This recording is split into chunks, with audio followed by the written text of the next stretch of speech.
Bonjour à tous, c'est toujours le frère Zouloula dans les mystères, dans les révélations cachées de la parole de Loba. Je rends grâce à Dieu, le créateur du ciel, de la terre, de ses clés grands, glorieux et redoutables. Je remercie ce Dieu parce qu'il est bon, parce qu'il est fidèle, parce qu'il est tout puissant et de ce qui vit inexplicablement hors de toute réalité. Donc aujourd'hui, par sa permission, par sa grâce, par sa toute divine puissance, on va donner notre sorte d'enseignement, on va entrer dans les mystères, dans les révélations cachées des profondeurs même des Écritures.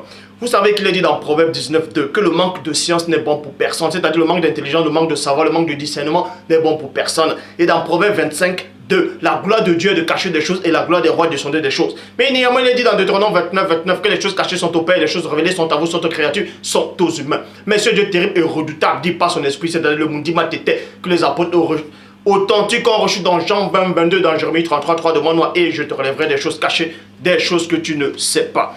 Donc, ce que vous ne savez pas, c'est quoi? Ce qu'on va parler de la personne de Lazare. Pas Lazare dont on fait allusion dans Luc, dans la parabole de Luc, le pauvre. Mais on va parler de Lazare qui était l'ami du premier-né. Et ce n'est pas tout le monde dans les Écritures qui était l'ami du premier-né.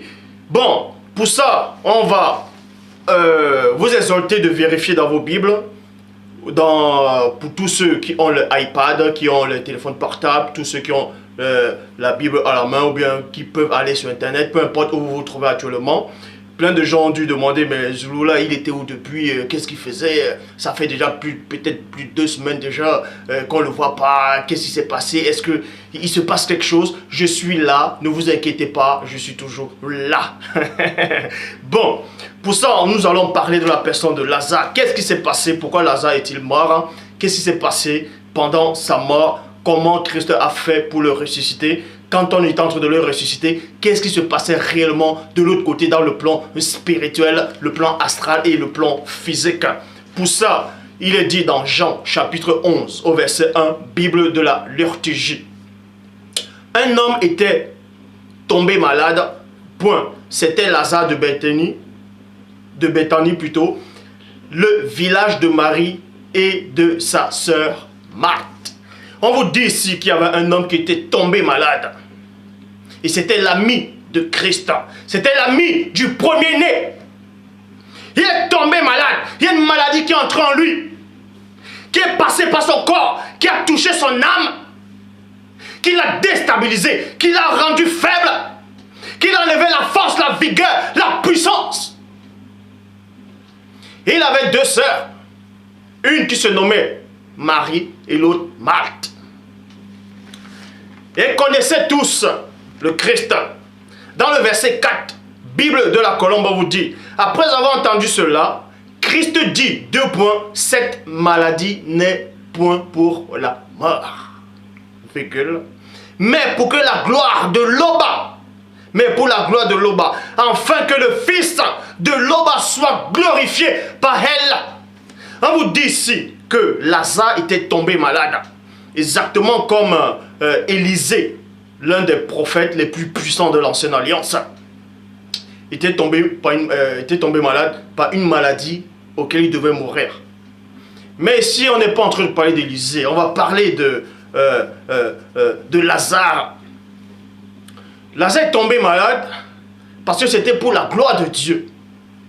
Donc cette maladie-là n'appartenait point à la mort, ce qui veut dire qu'il y a la maladie qui appartient à la mort par rapport au péché. Et cette maladie-ci, c'était pour la gloire de Loba, afin que le premier-né puisse être glorifié. Verset 11, traduction Abbé Crampon. Il parla ainsi et il ajouta 2 points, notre ami Lazare dort, mais je me mets en route pour le réveiller. Donc Christ a changé des mots, des langages avec ses apôtres, avec ses disciples. Il les a fait comprendre que Lazare était endormi. Vous allez comprendre que dans le plan astral, Lazare il dormait. Pourquoi dans le plan astral? Parce que, certes, Lazare était conscient. Vous pouvez dormir et être conscient, puisque vous rêvez. Mais on va entrer dans les profondeurs même de la connaissance spirituelle. Donc, Lazare était bel et bien mort physiquement sur cette terre dans le monde humain, mais spirituellement, Lazare n'était pas mort. Mais Christ disait, il dormait. Qui? On vous dit, Lazare dormait. En gros, il se reposait. Et Christ dit ici qu'il va se mettre en route. Il se met en route pour réveiller Lazare. C'est pour ça qu'il est dit dans Jean chapitre 5. Jean chapitre 5 au verset 25. Bible en français courant. Oui, je vous le déclare, c'est la vérité. Le moment vient et elle est même déjà là, où les morts entendront la voix du Fils de Dieu et ceux qui l'auront entendu vivront. Jean chapitre 11 verset 14. Alors Christ dit ouvertement, Lazare est mort. Lazare est mort. Bon, Lazare est mort. Physiquement, il était mort. Il a dit ouvertement à ses apôtres que Lazare était mort. C'est pour ça qu'il est dit dans Ecclésiaste, chapitre 12, au verset 9, 8 secondes 1910. Avant que la poussière retourne à la terre comme elle y était, et que l'esprit retourne à Dieu qui l'a donné. Point. On vous dit ici, quand Lazare est mort, l'esprit de Lazare, de Hazar, est monté et allé directement à Dieu. L'esprit retourne à Dieu qui lui a donné. Mais quand on vous dit que l'esprit retourne, forcément l'esprit devait connaître le chemin pour arriver vers le divin, vers le tout-puissant, vers Tété. Mais comment l'esprit de Lazare as-tu connu le chemin pour traverser les cieux des cieux, pour traverser les univers, les multivers?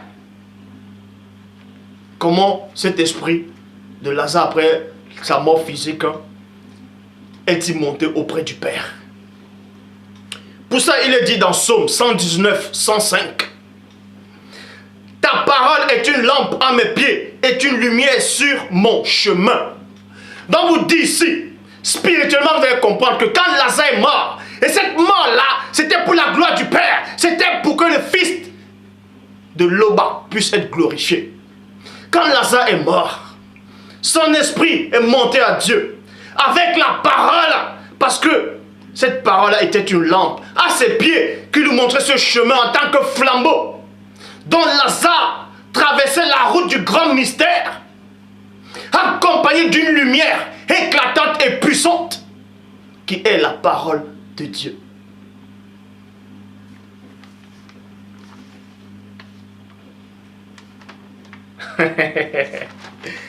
Si vous voulez, je relis. Psaume 119, 105. Ta parole est une lampe à mes pieds. Et dans d'autres versions, on dit est un flambeau sur mon chemin, sur ma route. Dans les ophanimes ici, les ophanimes, ce sont les ophanimes qui accompagnent l'esprit après la mort. Dans les ophanimes, on fait allusion aux ophanimes dans Ecclésiaste. Non, pas dans Ecclésiaste, dans Ézéchiel plutôt. Oui, dans le livre d'Ézéchiel, on les appelle des roues. Mais les vrais noms, ce sont les ophanimes. Vous voyez? Ce sont des ophanimes. Pour ça, il est dit dans Ésaïe chapitre 9 au verset 1. Bible à la colombe. Le peuple qui marche dans les ténèbres voit une grande lumière. Sur ceux qui habitent le pays de l'ombre de la mort, une lumière resplendit. Une lumière resplendit, point. Donc Lazare était accompagné, en tout cas son esprit, après la mort, était accompagné par les ophanimes. Et les ophanimes brillent. Vous voyez, ils sont comme du feu.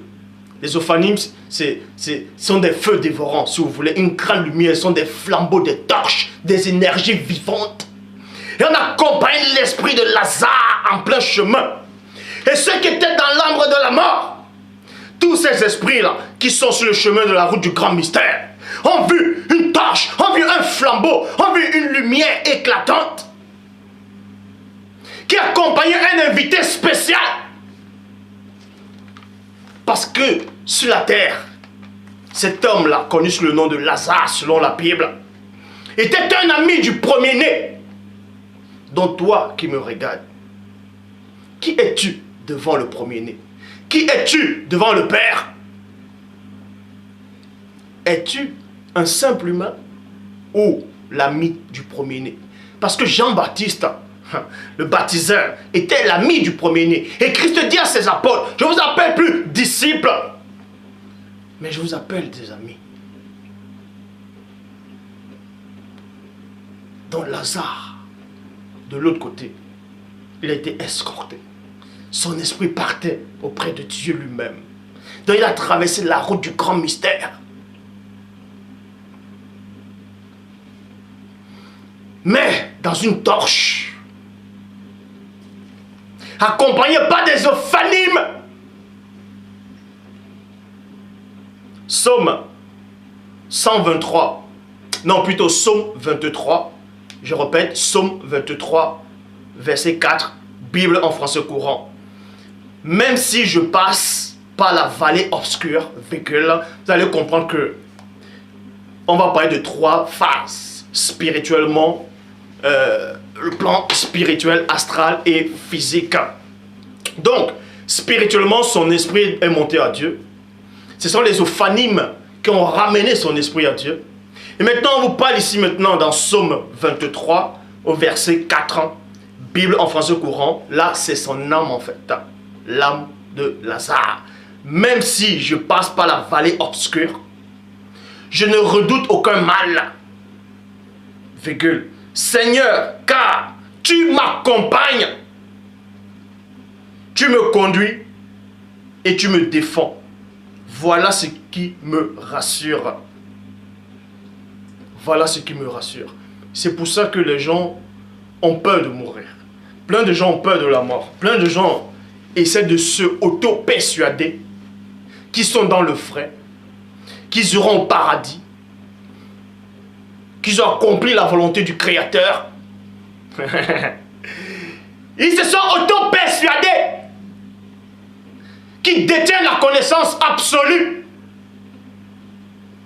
des mystères cachés et qu'ils iront dans le jardin des délices. Et plein disent que personne de ceux qui sont déjà partis de l'autre côté ne sont revenus pour dire exactement ce qu'il y a de l'autre côté. On voit qu'il y a plein de témoignages un peu partout sur Internet. D'autres qui disent qu'ils ont visité l'enfer, ils ont visité le paradis, ils sont revenus. Mensonge.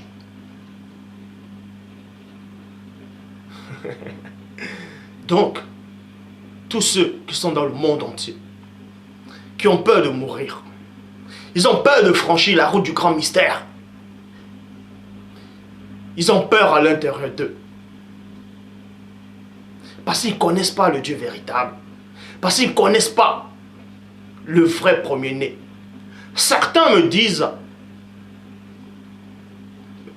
c'est qui le premier-né? Quel est ce premier-né dont je cite? Est-ce celui dont, soi-disant, on fait allusion dans les assemblées dites religieuses ou dans le monde? Mais toujours est-il que Lazare, quand il franchissait cette vallée, cette route du grand mystère, il n'avait pas peur, il était escorté.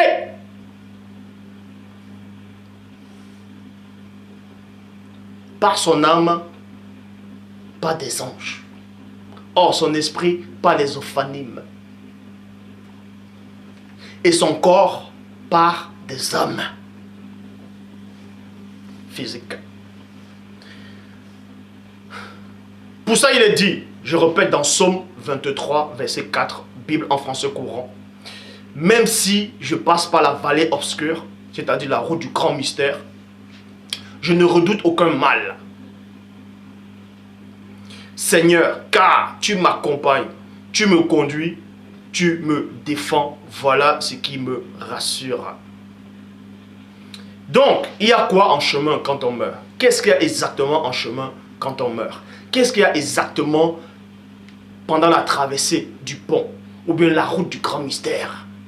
Qu'est-ce qui se cache dans l'obscurité? Qu'est-ce qui se cache? D'autres disent un tunnel, une grande lumière. Une femme au bout du tunnel, mensonge. Qu'est-ce qui se passe réellement de l'autre côté?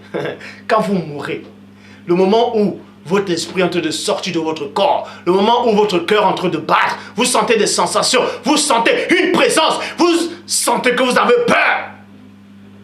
Vous êtes dans l'angoisse. Qu'est-ce qui se passe en ce moment? Qu'est-ce qui vous attend de l'autre côté? D'autres vous disent qu'il y a des démons, qu'il y a des monstres qui vous attendent de l'autre côté en plein chemin. Quand vous traversez la route, que vous allez les brûler dans les flammes de l'enfer actuellement. Mensonge! Je le dis, je répète et je pèse mes mots. Jean 3,11. Nous disons ce que nous savons et l'on rend témoignage de ce qu'on a vu. Je le dis avec conviction.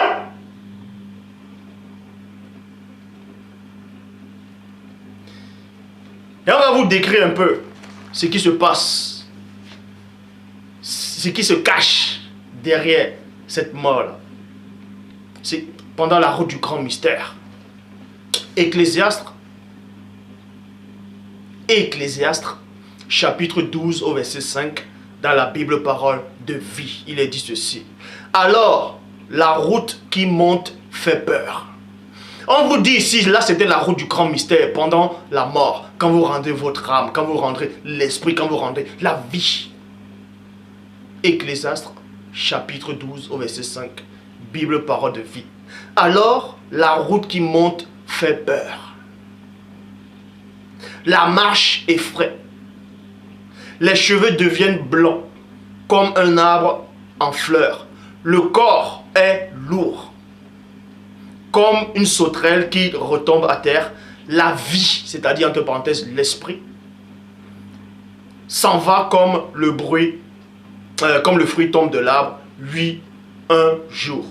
Chacun s'en va vers la tombe, qu'il sera sa dernière maison. Et les pleureuses, dans d'autres versions dit, et les pleureurs sont dans les rues. D'autres, en mourant, ils sont effrayés, ils ont peur, ils pleurent pendant qu'ils sont en train de mourir. Parce qu'ils sont dans le doute. Sur la terre, on vous apprend plusieurs sortes de théories. Il y a tellement de soi-disant religions qui se sont apparues. On vous dit quand vous allez mourir dans telle religion, vous allez aller au paradis, vous allez vivre heureux. On vous dit ceci. On vous a auto-persuadé. On vous a même créé soi-disant les images du paradis pour essayer de vous rassurer.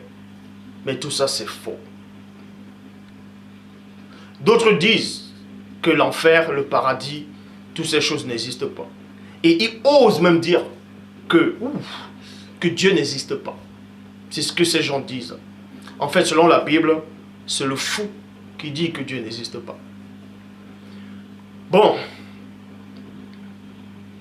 D'autres essayent de se rassurer sur la théorie du Big Bang en disant non, c'est venu comme ça, donc ça veut dire que quand on meurt, il n'y a rien. C'est le néant absolu. Tout ça parce qu'ils ne connaissent pas la vérité. Jean 8,32, vous connaîtrez la vérité et la vérité fera de vous des hommes libres.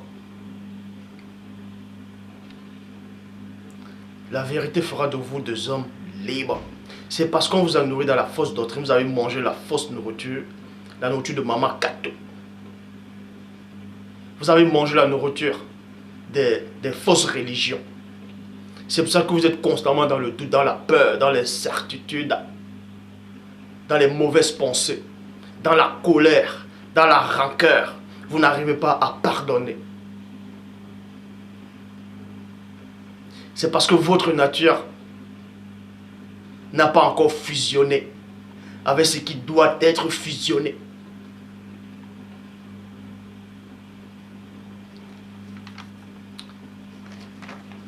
Donc, c'est pour ça qu'il est dit dans Jean, chapitre 11, verset 33. Christ la voya pleurer. Vous voyez? C'est Marie, sœur de Lazare. Elle et les Juifs qui étaient venus avec elle frémit à son esprit et ils furent tous émus. Bible des peuples, son esprit en fut secoué, il se troubla. Donc on vous dit ici que l'esprit de Christ fut troublé et il a été secoué. On va vous révéler pourquoi Christ a pleuré. Mais puisque Christ savait que cette mort-là appartenait pour la gloire du Père, mais pourquoi il pleure encore? Christ a pleuré parce qu'il aimait réellement Lazare, ou bien parce qu'il a vu Lazare partir, ou bien parce qu'il a vu les autres gens pleurer, ça l'a créé l'émotion, il s'est mis à pleurer. Bon, on va vous expliquer ces choses. Donc, premièrement, on vous dit ici que les Juifs qui sont arrivés avec Marie ont commencé à pleurer. Et Christ a vu cela, il était ému. Dans d'autres versions, il était troublé. Donc, quand ils pleuraient, quand elles étaient en train de pleurer, qu'est-ce qui se passait dans ces pleurs? Les pleurs, c'est un langage. Est-ce que vous comprenez? Quand quelqu'un pleure, il y a un langage derrière les pleurs. Il y a des pleurs conscientes et des pleurs... d'autres peuvent pleurer juste pour mentir. D'autres, on appelle ça les larmes de crocodile. Mais il y a des pleurs de détresse, il y a des pleurs de chagrin d'amour, il y a des pleurs de... toutes sortes de pleurs. Mais dans chaque pleur, dans chaque lamentation, il y a une signification, il y a un langage, il y a une phrase. Donc Marie ici est en train de pleurer son frère. Et ces juifs-là, ces érudits, ils sont en train de pleurer. Et Christ a vu cela. Il était affligé, dans d'autres versions. Il était ému de compassion. Parce qu'il a entendu ces cris. Parce que Christ a vu le langage des paroles. Christ a vu le langage, a compris, est entré en profondeur par rapport aux pleurs de ces gens. C'est pour ça qu'il est dit dans Genèse, chapitre 21, verset 17. Tradition Abbé Filion. Or, Dieu écouta la voix de l'enfant. C'est-à-dire, c'était Ismaël, le fils Abraham et Agar, selon la Torah. Premièrement, avant ça, on vous dit, Agar est en train de pleurer. Mais plus tard, on vous dit que Dieu a entendu la voix de l'enfant. Mais les gens se posent des questions, auront pu dire, mais pourquoi on ne dit pas Dieu a entendu la voix d'Agar, pourtant la voix de l'enfant? Est-ce qu'on a entendu l'enfant pleurer? Bel et bien, les deux ont pleuré. Les deux se sont mis à pleurer. Et on vous dit ici que Dieu a entendu. Non, plutôt Dieu a écouté. La version tradition Abbé Filion dit Dieu a écouté. Il a entendu et écouté. Entendu, c'est quoi? Ah, j'ai entendu un bruit. Boum, un bruit. Ah, j'ai entendu le bruit. L'éclair, le tonnerre passe. Boum, j'ai entendu le bruit. Mais est-ce que j'ai écouté? On vous dit ici, Dieu a écouté. Dont les pleurs de l'enfant sont montés. Et dans ces pleurs-là, l'enfant s'exprimait. Parce que même les bébés, même un enfant a un langage quand il pleure. Même un animal, quand il pleure, il a un langage. Et Dieu connaît ce langage. C'est pour ça que dans Genèse chapitre 21, verset 17, tradition Abbé Filion. Or Dieu écouta la voix de l'enfant, c'est-à-dire les pleurs. Et un ange de Dieu appela Agar du ciel et lui dit, Agar, que faites-vous là? Bon, ici on dit que faites-vous ici? C'est par rapport à l'enfant et Agar. Ne crains point, car Dieu a écouté la voix de l'enfant. Dieu a écouté la voix de l'enfant. Donc Dieu a écouté les pleurs de l'enfant. Jean chapitre 11, verset 35. Bible, parole de vie. Christ se mit à pleurer. Christ se mit à pleurer. Christ aussi a pleuré. Pas que juste là, il a pleuré plusieurs fois, même sur Jérusalem. Mais bref, Christ a pleuré. Mais pourquoi Christ a pleuré? Puisqu'il savait que Lazare était mort, puisqu'il savait que Lazare allait mourir, puisqu'il savait tout exactement ce qui allait se passer. Et pourquoi il s'est laissé aller aux larmes? C'est parce que quand quand Marie et les autres qui étaient là pleuraient, il y a eu un langage. Et Christ a écouté. Il a été ému de compassion. Ça l'a touché à l'intérieur de lui. Et Christ s'est mis à pleurer. C'est pour ça qu'il est dit dans Psaume 126, verset 5, Bible en français courant. Celui qui pleure quand il sème, criera de joie quand il moissonnera. En fait, Christ, quand il est en train de pleurer ici, il était dans la condition humaine dont il ressentait les sensations, pas les sensations, il ressentait ce que les autres ressentaient. Et son corps, vu que Christ aimait aussi Marie, il aimait Lazare, il aimait l'humain. Et Christ était à 100% humain sur la terre. Vous pouvez voir ça dans Philippiens 2, 5 à 9. Donc il aussi pleurait. Mais dans ses pleurs, il a pleuré en tant que moissonneur. C'est pour ça que je répète. Psaume 126, verset 5, Bible en français courant. Celui qui pleure quand il moissonne, non plutôt quand il sème, criera de joie quand il moissonnera. Vous voyez? Quand Christ pleurait ici, c'était une sorte de prière consciente, mais sous forme de pleurs. On va vous expliquer ces choses. Bible Chouraki. Les semeurs en larmes dans la jubilation moissonnent. Jean chapitre 11 verset 38. Bible du semeur. Une fois de plus, Christ fut profondément bouleversé. Il arriva au tombeau. C'était une grotte, donc l'entrée était fermée par des pierres. Pourquoi on enterre des gens d'abord dans les tombeaux, dans toutes ces choses-là? Les tombeaux, la signification des tombeaux, c'est quoi? C'est juste un truc de souvenir. Souvenir. Pour se souvenir, pas se souvenir dans la prière, aller prier, s'adresser aux morts. Non, c'est pas ça. Bref, verset 39. Verset 39, Bible, parole de vie. Christ dit, enlevez la pierre. Marthe, la sœur du mort, lui dit, Seigneur, il doit, et non, il sent, et non, il sent déjà. Il doit déjà sentir mauvais. Il est dans la tombe depuis 4 jours. Verset 41, Bible second 21. Il enlevait donc la pierre de l'endroit où le mort avait été déposé. Christ leva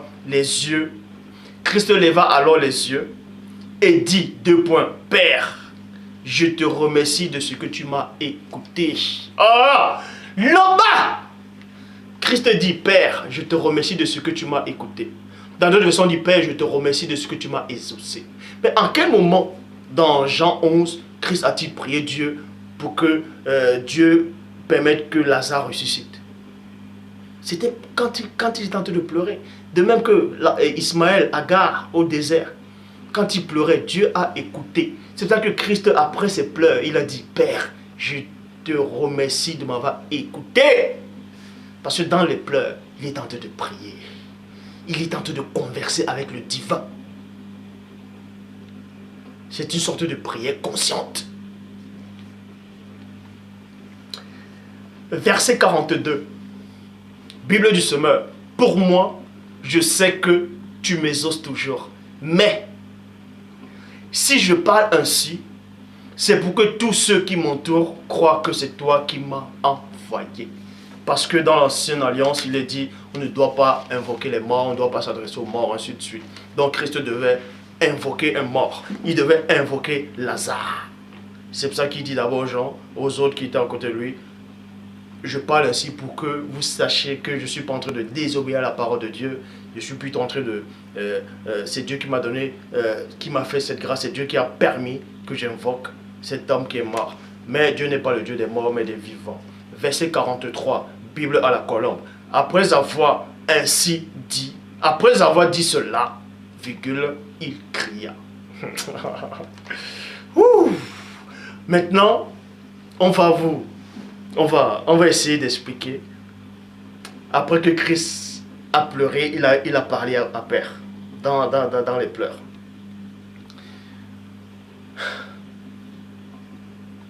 Il a parlé. Et ensuite, plus tard, il a crié. Et ce cri-là était puissant.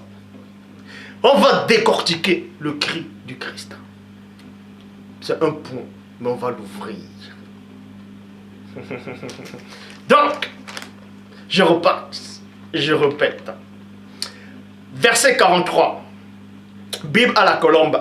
Après avoir dit cela, virgule, il cria d'une voix forte. 2 points. Lazare. Ouh. Lazare. Sors. Lazare. Boussa. Bible parole de vie. Lazare sort de là. Bible de l'épée. Lazare viens ici devant moi. Qu'est-ce que ça veut dire? Maintenant on va entrer en profondeur. On va entrer dans le plan spirituel pour suivre cette voie-là. Quand Christ dit Lazare sort, on va suivre cette voie-là. Qu'est-ce qui se passait quand cette voie-là est en train d'entrer dans la route du grand mystère? Quand cette voie-là est entrée dans le plan astral, dans le plan spirituel?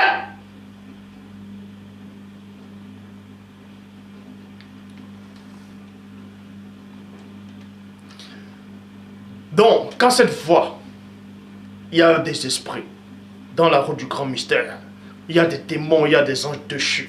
Quand ils ont entendu cette voix-là, c'était une épée qu'ils ont vue arriver dans l'obscurité. Une épée qui brillait parce qu'il a dit dans Hébreux 4:12. La parole de l'homme, elle est vivante, efficace et plus tranchante qu'une épée quelconque à 2 tranchants pénétrants jusqu'à partager âme, esprit, jointure et moelle. Elle juge les sentiments et les cœurs. Aucune créature ne peut se soustraire au regard perçant du Tout-Puissant qui vit inexplicablement hors de toute réalité. Donc, ils ont vu une lumière qui avançait, sous forme de voix, sous forme de flambeau. C'était Lazare, la voix. Personne ne pouvait être à côté. Elle a franchi comme une tornade. Job, chapitre 4, verset 12. Bible, parole de vie. Vous allez comprendre ici spirituellement, par rapport à ce message, Lazare, j'ai entendu une voix secrète. Mon oreille, Hannah, a aperçu un léger murmure. Donc Lazare a entendu cette voix. Bible annotée de Schaffner, une voix s'est glissée jusqu'à moi. Et mon oreille en a aperçu le murmure. Job chapitre 34. Je répète, Job chapitre 37. Oui, Job 37 verset 4. Bible des peuples. Puis on entend un rugissement. Lazare a entendu un murmure. Mais d'autres formes d'entités ont entendu un rugissement dans cette voix. Dans cette voix. C'est la voix. C'est sa voix souveraine qui tonne et des éclairs ne cesseront pas tandis qu'elle sera entendue. Apocalypse chapitre 4 au verset 5. Du trône sortaient des éclairs, des voix et des tonnerres. Devant le trône brûlait 7 lampes ardentes. Qui sont les 7 esprits de Loba?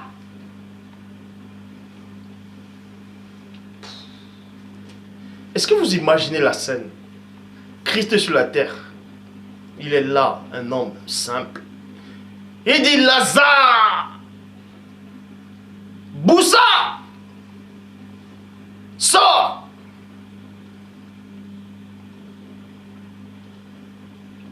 Les gens ont entendu à côté de lui comment il a dit Lazare sort. On dit mais c'est qui lui? Mais Lazare est mort, pourquoi il dit ça? Mais spirituellement, c'est autre chose. Les démons ont entendu.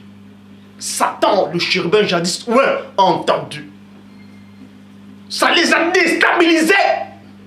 Quand ils ont vu une grande lumière en forme d'épée, tranchante à double tranchant, qui avançait, brûlait tout sur le passage. Lazare lui a entendu un murmure.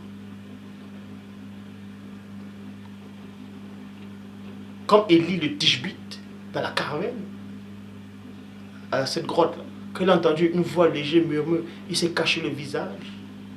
Lazare a entendu un petit murmure qui lui a parlé.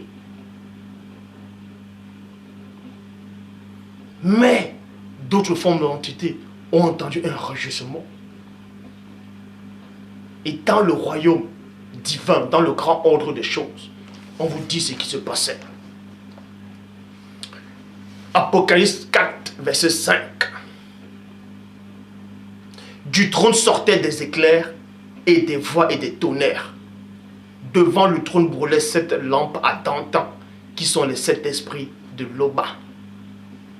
Job 33, verset 24. Job chapitre 33, verset 24. 8 secondes 1910. Dieu a compassion de lui, c'est-à-dire Dieu a compassion de Lazare. Et il dit à l'ange, 2 points, délivre-le. On va vous expliquer comment ça se passe. Quand vous demandez quelque chose à Dieu, en même temps il y a un ange intercesseur, il y a un ange de l'autre côté qui, lui, il agit spirituellement. C'est comme ça que ça se passe. C'est comme ça que ça se passe. Donc, Job 33, verset 24, Dieu a compassion de lui et dit à l'ange, délivre-le afin qu'il ne descende pas dans la fosse. Mais vous allez me dire, mais Lazare était déjà dans la fosse. En fait, quand on dit ici, délivre-le afin qu'il ne descende pas dans la fosse par rapport à cet enseignement-ci, spirituellement, pour que descende dans la fosse ici, que Lazare, en gros, qu'il puisse ressusciter. Donc, qu'il ne meure pas, qu'il attende à la résurrection à la fin des temps. Non. Voilà. Bon. 2 Samuel, chapitre 22, verset 10. Traduction John Nelson Darby. Et il, c'est-à-dire, il, vous allez comprendre que c'est l'ange par rapport à l'enseignement. Et il, quand Dieu s'est adressé à l'ange, et il abaissa les cieux et descendit. Et il y avait une obscurité profonde sous ses pieds. Il y avait une obscurité profonde sous ses pieds. Est-ce que vous comprenez? Apocalypse chapitre 10. Apocalypse chapitre 10 au verset 1. Bible de l'épée. Et je vis un autre ange puissant qui descendait du ciel environné d'une nuée. Et il avait un arc-en-ciel sur la tête et son visage était comme le soleil. Et ses pieds comme des colonnes de feu. De Wea. Wea en fait c'est le feu. Chez les Sawa, chez les doigts là. Wea. Donc il y avait un ange puissant qui est descendu. Oh, d'une force incroyable, d'une puissance extraordinaire. Parce que Lazare n'était pas n'importe qui. Il a fallu tout ce spectacle. Parce que Lazare était l'ami du premier-né. Donc il a fallu qu'on déplace des entités incroyablement puissantes.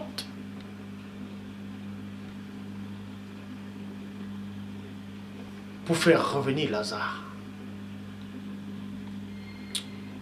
Est-ce que vous comprenez?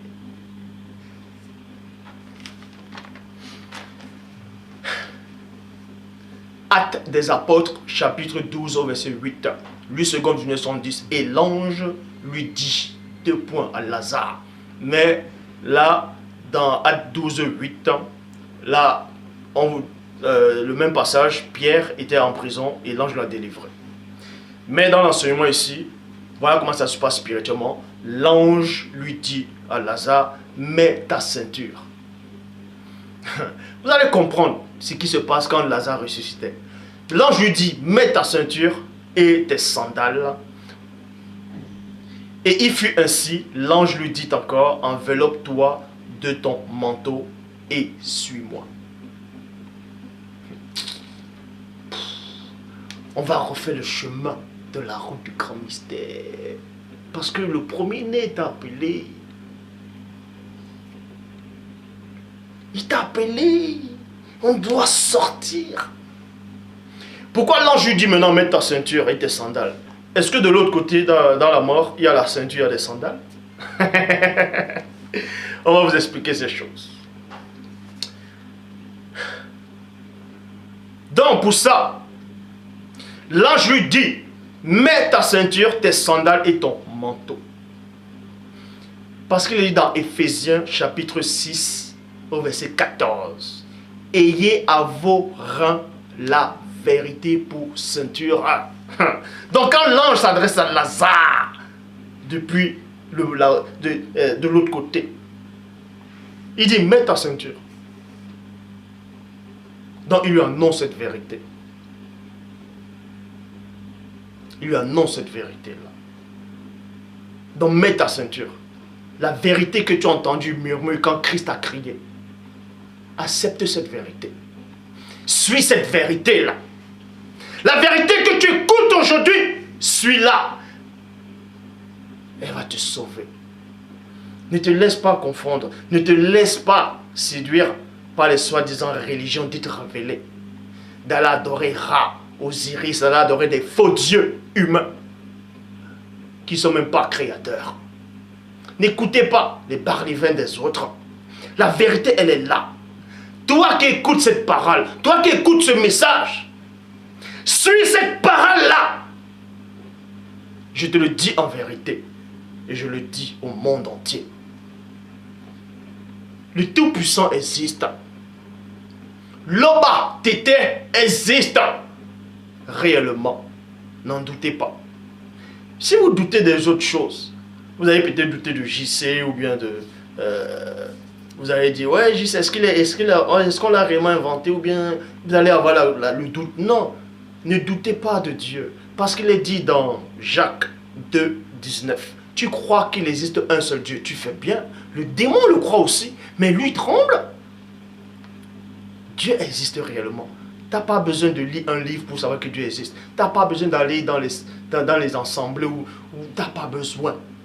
Tu regardes juste la création et elle va te rendre témoignage que Dieu existe. On vous dit que le monde est venu par le Big Bang. Et les soi-disant les scientifiques vous disent qu'avant le Big Bang, il n'y avait rien. Inimaginable pour l'esprit humain. Ça, j'aime bien cette phrase-là. Inimaginable pour l'esprit de qui? Pas de Dieu. Humain. Humain. Est-ce que vous comprenez? Donc, le Tout-Puissant existe. Le grand architecte existe. Vous allez me dire, mais c'est les francs-maçons qui utilisent le mot grand architecte. Moi, je le dis, le grand architecte. Parce que c'est les francs-maçons qui ont pris ça dans les Écritures. Puisque c'est Paul de Tarse qui avait commencé à dire que Dieu est le grand, il est l'architecte. Donc, c'est le grand architecte, celui qui a créé tout ça. Loba, t'étais le Tout-Puissant, celui qui est. Ouf, Père, je te rends grâce de ce que tu es. De ce que tu as permis que je sois conscient de toi. De ce que tu as permis que je vienne dans cette époque, dans ce passé-ci. Car pour toi, tout ceci est passé plusieurs fois. Je te remercie, Père, de ce que tu as permis qu'aucun homme n'a pu contempler ta puissance, ta gloire. Et de ce que tu n'as donné ta gloire à personne. Oui, Père, je te loue.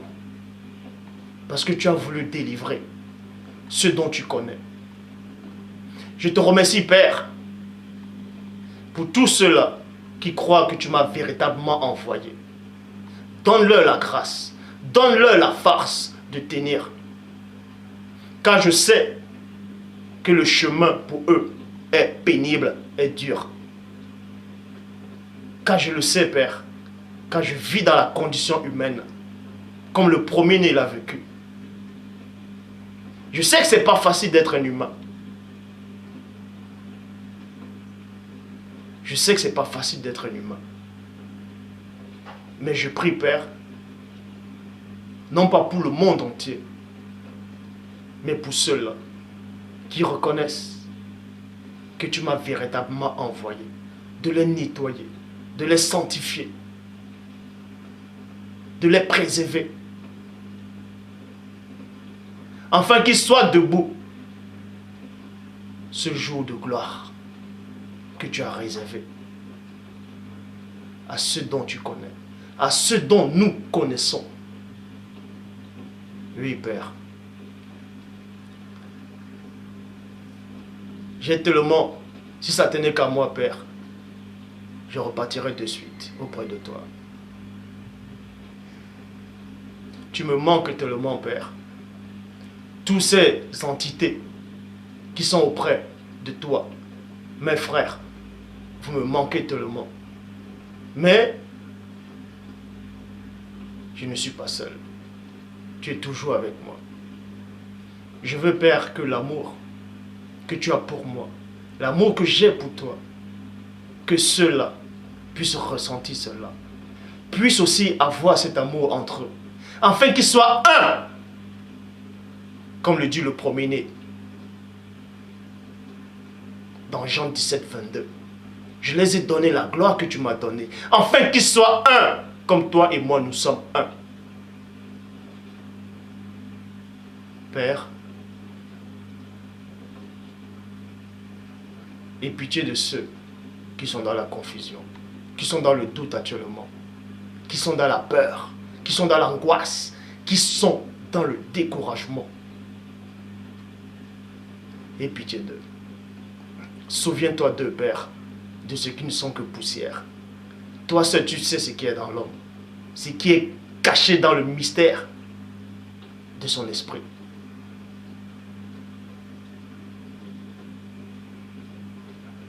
Tout ce qu'on vit, tout ce qui vivent n'est que vanité. Cette réalité s'y est passée plusieurs fois déjà.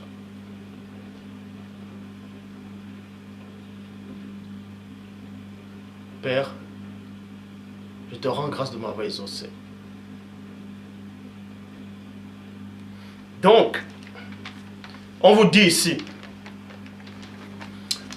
l'ange dit à Lazare que Lazare doit sortir. Il doit mettre sa ceinture. La ceinture ici qui représente la vérité. Vous voyez? La ceinture qui représente la vérité. D'accepter cette vérité que cette parole-là, quand Christ a dit Lazare sort, il y a eu un enseignement. D'accepter ça. Et Lazare a accepté cette vérité. Et ensuite on lui dit, mets tes sandales. Les sandales symbolisent quoi? Toujours dans Ephésiens 6, 15. Bonne nouvelle de la paix. Donc, sors en paix. N'aie pas peur. Tous les esprits qui sont sur la route du grand mystère, n'aie pas peur. Tu es en paix. C'est pour ça qu'il est dit dans Jean 11, 43. Jean 11, 43. Bible Orsteval. Lazare vient dehors.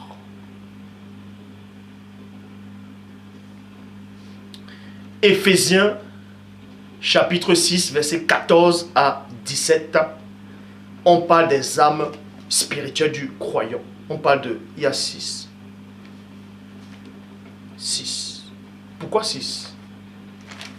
Pourquoi 6? Mais si on entre en profondeur, il existe plein d'autres en détail, mais ici on fait allusion à 6 âmes spirituelles dans Éphésiens chapitre 6, verset 14 à 17. 1, il y a la ceinture qui représente la vérité. 2, la cuirasse qui représente la justice. 3, la chaussure, c'est-à-dire l'évangile de la paix, c'est-à-dire la bonne nouvelle, la paix. 4, bouclier qui est la foi. 5, le casque qui est le salut. Et 6, l'épée de l'esprit qui est la parole de Loba. C'est pour ça qu'il est dit dans Jean chapitre 12. Jean chapitre 12 au verset 1. Bible second 21. 6 jours. 6 jours. De même qu'il y a 6 armes, il a fallu aussi que 6 jours. Après la résurrection de Lazare. Est-ce que vous comprenez? 6 jours avant la Pâque, Christ arriva à Béthanie, où était Lazare qui avait ressuscité. Pour ça, verset 2, Bible de la liturgie, on donna un repas à l'honneur de Christ. Marthe faisait le service, virgule, Lazare était avec Christ parmi les convives. Parmi les convives. Bible, parole de vie. Lazare était un de ceux qui mangeaient avec lui. 6 jours. 6 jours. Maintenant, la question aussi est de savoir, est-ce que quand Lazare a ressuscité, dans Jean 11, et quand il a ressuscité 6 jours plus tard, 6 jours après, pendant les 6 jours-là, est-ce qu'il a mangé? Est-ce qu'il a mangé? Ça, j'ai posé la question dans le groupe. Certains ont répondu d'une manière, d'autres ont répondu d'une autre. Vous allez me dire que ce n'est écrit nulle part que Lazare avait mangé ou bien que Lazare n'avait pas mangé. Mais toujours est-il que Lazare, pendant ces 6 jours, il était en train de fusionner avec ces âmes du croyant. Parce que l'ange lui avait montré deux, la vérité et la paix. Et il a fallu qu'il prenne les 4 autres pour remplir les 6 jours. Et pendant ces 6 jours-là, il y avait la Pâque selon la Bible. Donc, dans ces 6 jours-là, au terme de ces 6 jours, il a fallu que Lazare aille manger avec Christ à table. Pourquoi? C'était une représentation symbolique. Une représentation symbolique de quoi?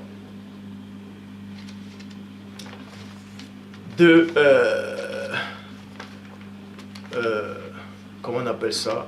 C'était une représentation symbolique pour montrer que Lazare était sauvé. Pas sauvé et ressuscité sur la terre, mais spirituellement. Pourquoi je dis cela?